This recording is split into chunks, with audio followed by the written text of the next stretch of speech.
Our spotlight story tonight is about Sagebrush Annie, a colorful and historic figure in Soap Lake who died back in 1945. A group of Soap Lake history buffs placed a new headstone at her grave and took a look back at Annie's life. Reporter Jeff Chu has the story. She went down in Soap Lake history under the colorful name of Sagebrush Annie.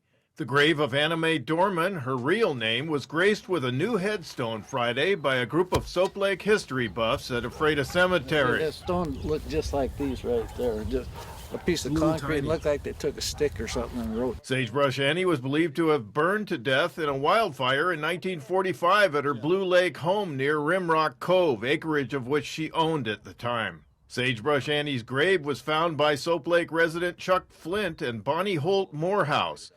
Flint helped put together a history booklet called Sagebrush Annie, a piece of Soap Lake history. Morehouse, who led the effort for a new gravestone, remembered the eccentric figure known as Sagebrush Annie, who walked and hitchhiked everywhere she went. Holt Morehouse hired M&E Memorial Markers of Wenatchee to cut the gravestone. She was kind of a legend in her own time. Rumors of murder surrounded Sagebrush Annie's death because investigators found her skull was crushed. The Grant County coroner at the time stated the death was due to causes unknown.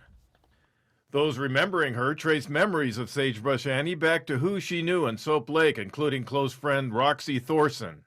Thorson, who was the former owner of the inn at Soap Lake, placed Annie's remains in a child-sized coffin for burial in 1945 in Ephrata. She would come to town. Some people said that she wasn't all that clean, and she had goats, and goats can be a little smelly.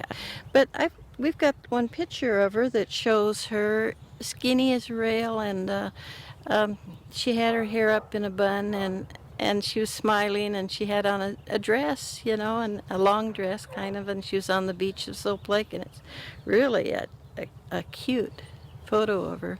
Historians say Sagebrush Annie was well educated and served as a school teacher, but later left the profession because she could not conform to it. She then went on to become a businesswoman.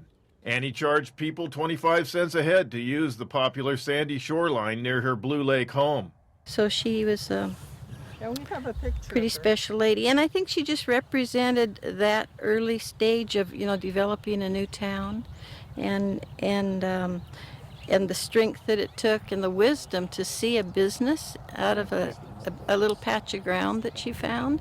She was an entrepreneur. You know, she had property in Okanagan County, and the Sprague Place and the Blue Lake Place, and her son-in-law and daughter were at Soap Lake, and so she was a little more affluent than what she appeared.